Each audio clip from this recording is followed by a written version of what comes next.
This is the Transformers Generations Legacy United Deluxe Class Cybertron Universe Hotshot.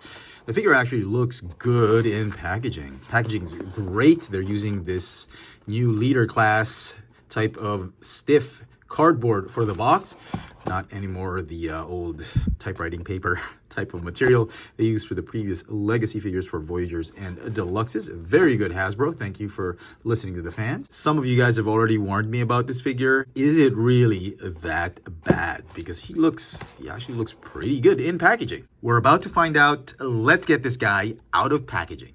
And here is Legacy United Hotshot out of the box, and you know what? It's not that bad. I was completely expecting and bracing myself for a horrible looking figure. I was completely expecting this to be easily a 2 out of 10 based on what you guys, some of you guys have told me after I reviewed the vintage figure. But it's not crazy horrible. Let's take a closer look at the details of this new Legacy United Hotshot.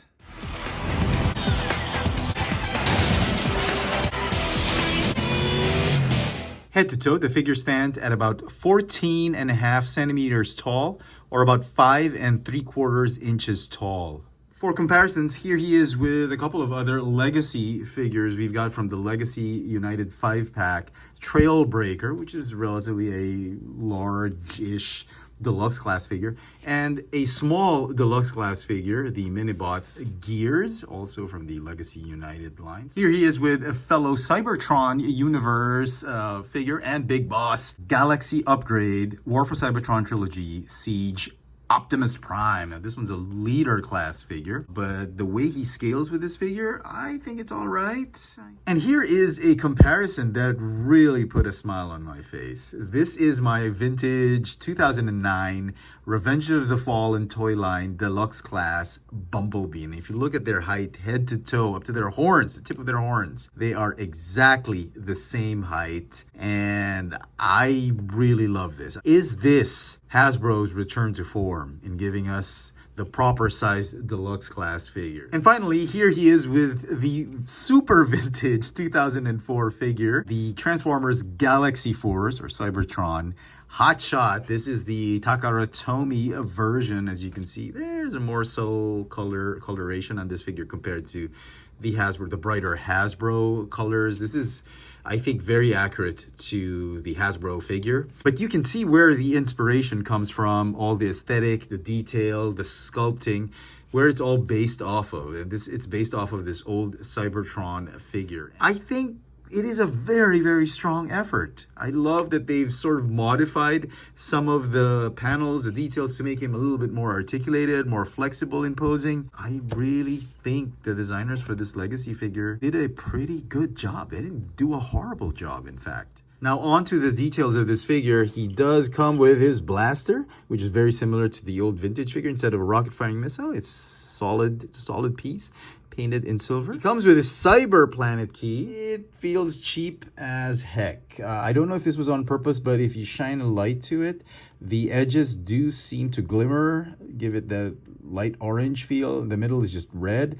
It's probably intentional, but it feels very cheap. And if you're not aware of the cartoon, the Cyber Planet key was the gimmick of the whole toy line. And on the show, they would search for the Cyber Planet key. And when you insert it onto the figures, it would activate like a special power or a special ability. In his case, it's in vehicle mode. He would get his wings or speed wings that would make him accelerate. The wings should pop up. If you haven't seen my review of the vintage figure, let me just show you very quickly how this thing works. We'll show it off again in vehicle mode. The Cyber Planet key is a gimmick for the Cybertron or Galaxy Force figures, and then you pop it in and out pops the spring-loaded wings. For the Takara version, the wings are made of clear yellow plastic.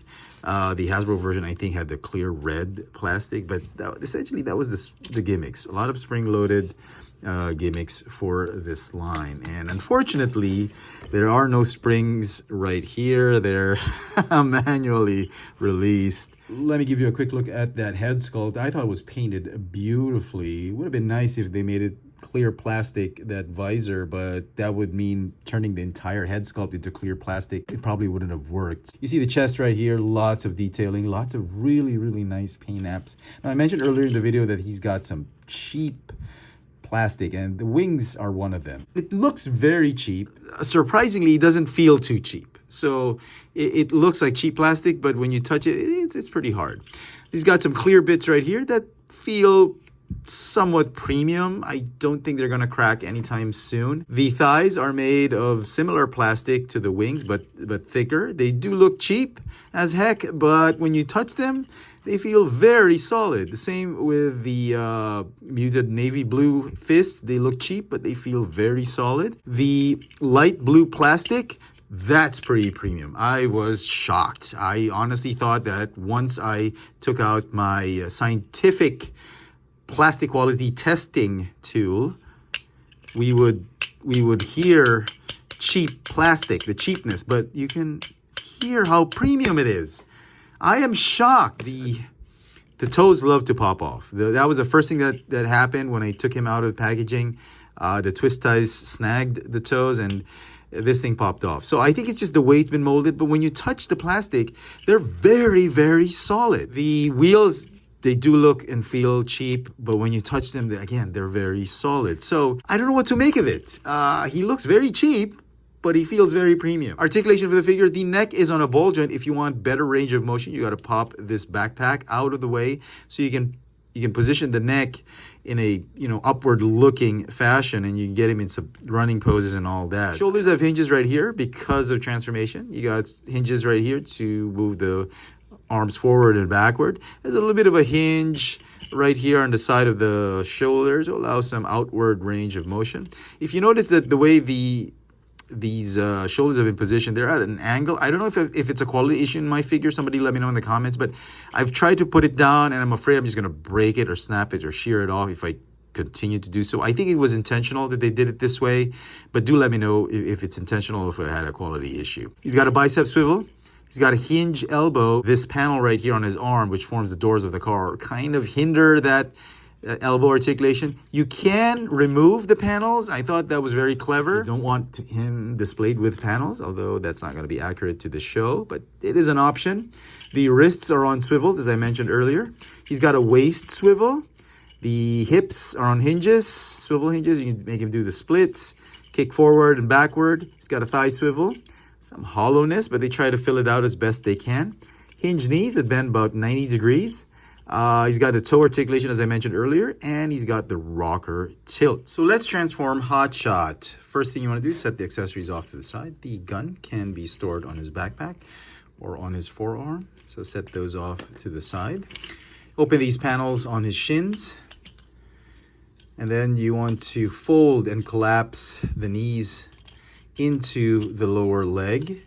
I think this figure is engineered fairly well. It transforms, the legs do transform and collapse better than most Combiner Wars figures. Okay, then you close the panels back, and then what you want to do is you just combine the legs together. The feet, you're gonna move the ankle rockers 90 degrees, and then fold the toes in, and then fold the rockers back. You want to unpeg this panel right here. Press on this lever or this tab right here to unhook the backpack. You want to bend the windshield up like that so there's enough space. Now the instructions tell you just fold the head up like that. But I feel, apart from the fact that you'll be able to see the head through the windshield, I prefer that you just rotate the head 180 degrees, then fold it backwards. It's a lot easier to transform it back into robot mode this way because you have some notches and tabs. You have some structure on the head to actually pull on to fold the head backwards in robot mode. Whereas if you try and fish the head in this position, you run the risk of scratching the paint apps on his visor or on his face. So my suggestion is just rotate the head 180 degrees and then fold it back.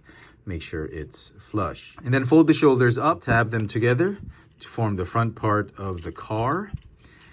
And then this backpack will rotate And then you're gonna fold and tab the back part onto the legs. And then the arms, I'm gonna form the doors of the car. And then finally, you just fold the windshield or roof or on top and tab it onto the hood. And essentially, that is the alt mode. It looks very, very close to the original, very cartoon accurate, as it were. The wheels could have been painted. The front wheels are riveted. The rear wheels are on mushroom pegs. But the alt mode in general is very solid. Everything gets compressed and hidden and tucked away. You get a very, very solid looking car mode with very little gap. So the weapon can be plugged in here, and the instructions tell you to put the the Cyberplanet key in, and then use your fingernails to fish out the what should have been spring-loaded wings. And then he'll speed up. For comparisons in car mode or alt mode, here he is with Legacy skids as well as Kingdom sideswipe. So as far as deluxes go, even in alt mode, he's pretty big because these two are medium-sized deluxe class figures, and you can clearly see that he's a little bit bigger or longer in terms of width and length compared to these other figures. So I am liking his size right now. And here he is with the vintage 2004 Galaxy Force Hotshot once again, both of them in car mode. As you can see, the painting on the rims are much better on the original. The plastic really comes through in car mode, and you can see that they tried to give it the glossy pearlescent, a little bit of flake going on to match the original plastic. I do appreciate that effort. The clear plastic, very, very similar. In terms of size, design, and aesthetic, I think they got it right with this one. Obviously, he's much smaller than the original. It's a shame he doesn't have the Autobot logo right here as the original did. I'm sure Repro Label is going to fix that. Plug in the Cyberplanet key. Out pops the wings and the weapon. The weapon does fire for this one. You want to see how they look together? Yep, in battle mode. And so some final thoughts on this Legacy United Cybertron Universe Hotshot. I really enjoyed this figure. I can't believe a lot of the reviewers were giving this figure a hard time, unnecessarily for that matter. It's not a super amazing figure, but it's certainly not horrible. It looks cheap as heck, but when you have it up close and in hand and up close and personal, you'll feel how premium this figure is. I feel this is a figure that brings Hasbro back to form, giving us the proper size deluxe class figure, proper premium grade plastic quality, both in the solid bits and the clear plastic. Engineering is pretty sound, paint apps is pretty good. Aesthetics, sculpting, and look and feel of the figure, I thought was a very, very good effort to try and bring us close to the original, to both cartoon accuracy and action figure or figure accuracy. Details of the figure are just stellar. Despite not having the spring-loaded gimmick, I honestly thought this figure was still a lot of fun. So who did it better, the original or the new modern version? Now, obviously, my money's still on the vintage figure, the old 2004 figure. Now, having said that, how does the new Legacy figure stack up with the old one? I think he stacks up pretty good. I think they did a really, really good job. It's a tremendous effort to bring us a modern adaptation or modern updated version of the old figure. Now, just like the animated universe and the Prime universe, it's very difficult to top the original figures because they were great when they were first released. A second attempt at recreating those figures, the figure will obviously fall short with certain expectations, certain aesthetics, quality, and all of that. But this figure, in all honesty, not being sarcastic, I think is a very, very good figure. I don't think you should dismiss this figure right away just because a lot of reviewers have panned the reviews of this figure. It may not be perfect, but it does its job to bring hotshot, or the Cybertron or Galaxy Force hotshot into the Generations universe. So I enjoin you or encourage you to give this guy a second look. After all that's been said and done, I think I'm going to give this figure a solid 9 out of 10. I know it's crazy. I didn't really expect to give that high of a rating. I had started this review when I got this figure thinking I was going to give this a 2 or a 5 at best, based on what I've seen and based on what you guys have told me about this figure. But this figure is yet another figure that is truly more than meets the eye. It definitely surprised me. If you don't have the original figure, by all means, give this figure a chance. If you do have the original figure and you don't really need to get a Generations version of this figure, I'd recommend you keep and hang on to the original because it really is a superior figure. So 9 out of 10. Let me know in the comment section what you guys think of this Transformers Legacy United Deluxe class Cybertron universe or Galaxy Force universe hotshot. Hit that notification bell so you never miss out on any of my latest video reviews. And if it's your first time here, please subscribe. Thanks for watching.